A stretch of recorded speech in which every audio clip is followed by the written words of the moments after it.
So I'm continuing my reading. What I'm doing in this series is to read through the entire standard works of the Church of Jesus Christ of Latter-day Saints. This consists of the Bible, the Book of Mormon, the Doctrine and Covenants, and the Pearl of Great Price. I am reading in a chronological order of events, not according to publication or volume, so I will be skipping around a little bit as I move along. Right now, though, I'm continuing the story of David in the second book of Samuel. In our last reading, which I know has been a little while, but Absalom conspired against David, and David has fled from Jerusalem, kind of resigning to his fate, to the judgments of God, saying, God has judged that I should suffer through this, so I will suffer through this. And he takes his army out of the city so that the people don't have to endure combat there. Now, this is where we leave off. Absalom has just entered the city and now has established himself as a pseudo-king of Israel. Here we go. Chapter 16. Mephibosheth is alleged to be seeking to be king.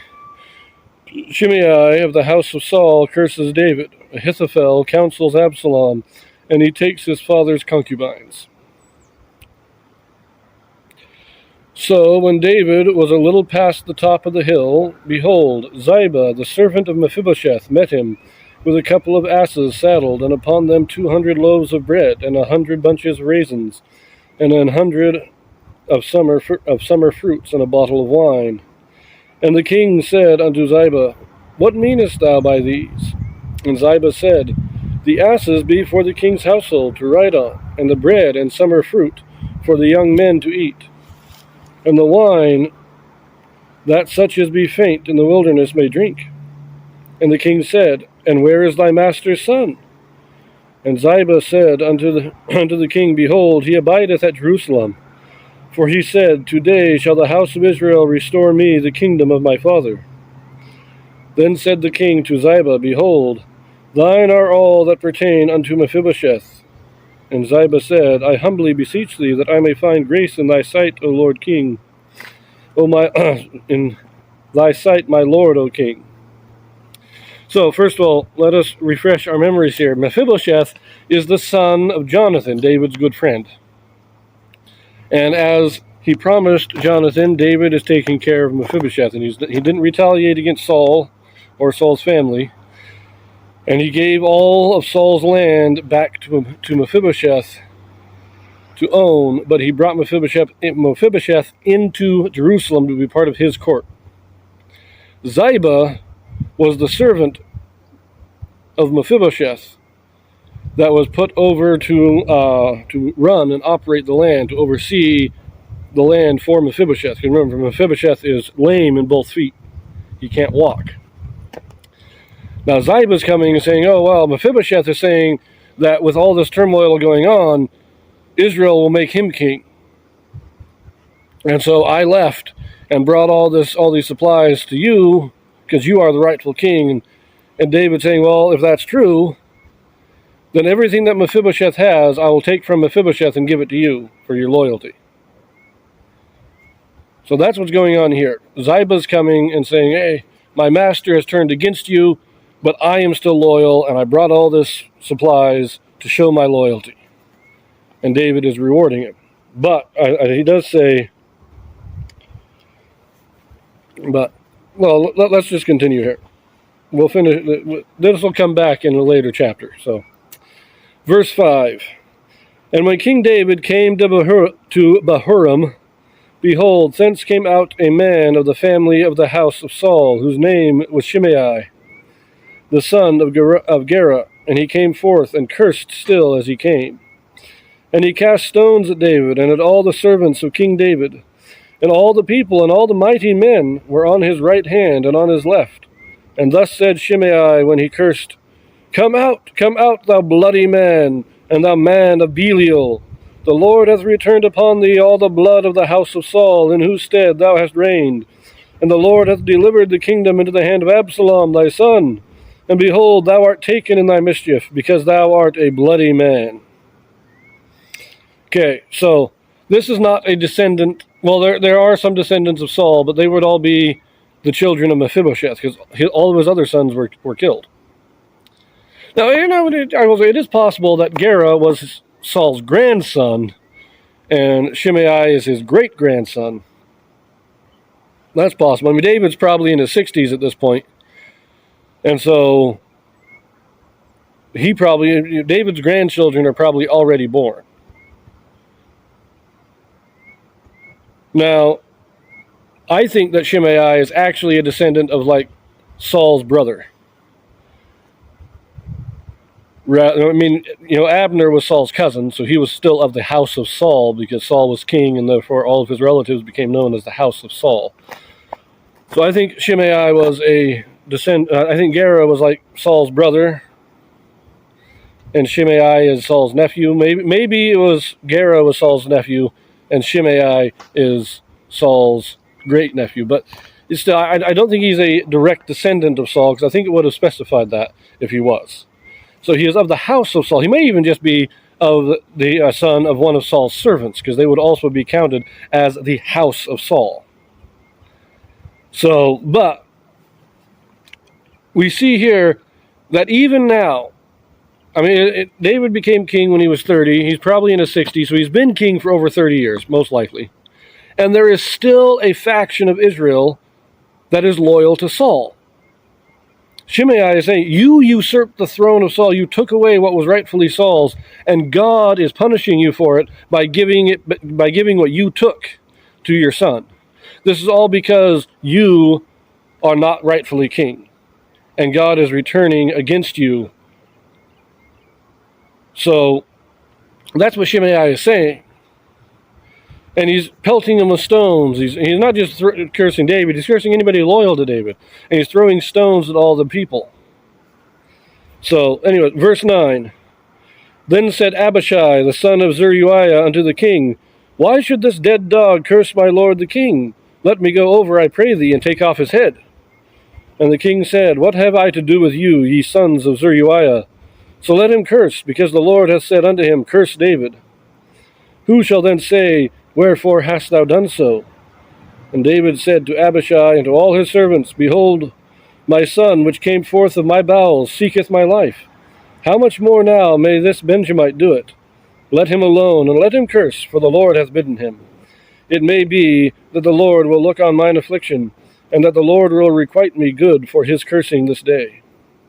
And as David and his men went by the way, Shimei went along on the hillside over against him, and cursed as he went, and threw stones at him, and cast dust.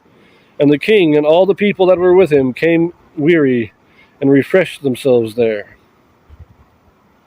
So, again, David says this is from God. I highly doubt it is. I don't think God would inspire Shimei to curse David and accuse him of unlawfully usurping the throne, because God appointed David. But once again, we see what David is saying is that he sees this as the judgments of God. And if he endures it patiently, then God may bless him again. David is still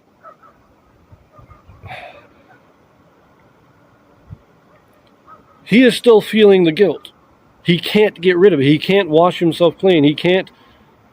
Everything that happens to him is become the judgments of God, whether it is or not. Now, should Shimei have been killed for cursing him? Probably not. It was probably a good thing, but his justification for it doesn't seem right. So Shimei should have been stopped. He shouldn't have just said, let him curse and throw rocks at us.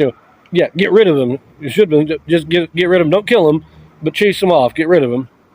But he didn't. He said, no, we'll bear it patiently, because this is God's punishment.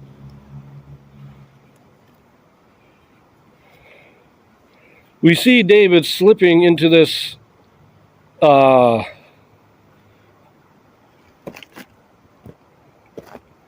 this kind of resignation of everything bad in his life is just, whether it's justified or not, it is the justice of God because of what he did to Uriah.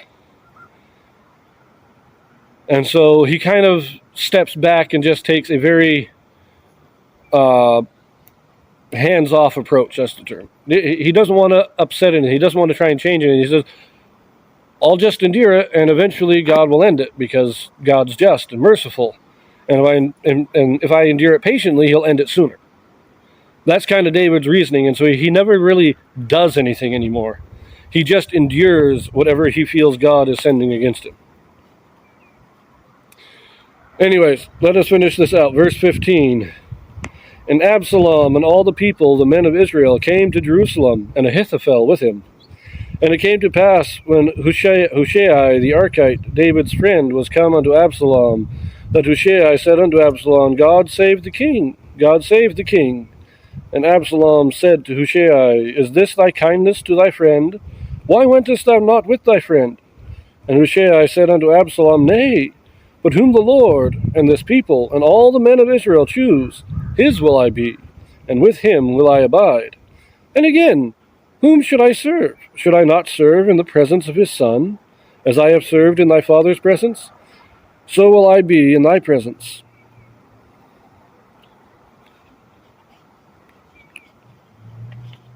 So I like this. Hushai is ingratiating himself to Absalom. Now, before this event, we really don't know who Hushai is.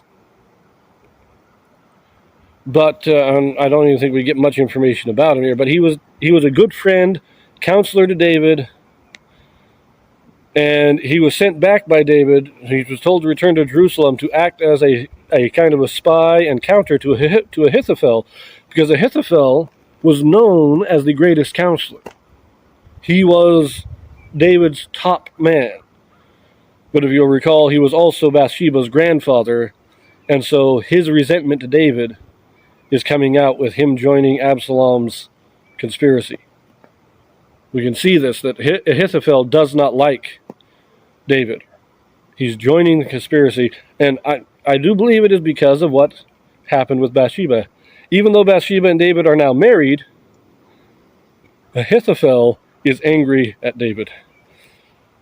But Hushai just simply says, oh, no, I serve whoever's on the throne, is basically what he's saying. And hey, you're his son, why not serve you? Why should I change my ways? My ways have always been to serve whoever sits on the throne. And why should I change it? You're his son. There's no reason for me to be disloyal to you. So there you go. That's how he gets into the Absalom's inner circle. But verse 20. Then said Absalom to Ahithophel, Give counsel among you what we shall do. And Ahithophel said unto Absalom, Go in unto thy father's concubines, which he hath left to keep the house. And all Israel shall hear that thou art abhorred of thy father. Then shall the hands of all that are with thee be strong. So they spread Absalom a tent upon the top of the house, and Absalom went in unto his father's concubines in the sight of all Israel. And the counsel of Ahithophel, which he counseled in those days, was as if a man had inquired at the oracle of God. So was all the counsel of Ahithophel, both with David and with Absalom. So there you go. Ahithophel's counsel, even though he wasn't a prophet, his counsel was as good as a prophet's. That is saying something about this man. This man was a very shrewd, very wise, very cunning man. Now, why did he tell Absalom to go in and sleep with David's concubines? That's what it is. He's going in and he's sleeping. He's having sex with David's concubines. Why? Because this in and of itself was a sufficient act to say that he was king. He is declaring, I am king. And in such a way that he cannot go back. This was a kind of like the act of consummating a marriage. He's consummating his rebellion. And he's saying there is no going back from this point. And as Ahithophel said, then it will make the hands of the people strong, because the people, all the people who joined him in this conspiracy, now know that it is death or victory. There is no other option after this point. This is the final moment. Up to this point, some of the men might have been thinking, well, maybe we shouldn't have been doing this. Maybe if I go back to David, I'll be okay, and he'll take me back, and we can just patch things up. Not after this. Once this is done, there is no turning back. Absalom has to be killed. He cannot. This is not just a conspiracy of battle. This isn't just coming in and driving David out. This is violating the royal bedchamber. You can't do it. There's no coming back from it, and those who are loyal to Absalom must stay loyal to Absalom because they can no longer turn to David. They are forever separated from David. There is no going back from this. That is why Ahithophel counseled this, because just as he said, you do this, and those who are with you will have to stay with you, and it will strengthen them because they will know that if they don't stay with you, they are dead. And this will come back into play later on. So keep this in mind. We will cut it off here, and we'll see you in the next one.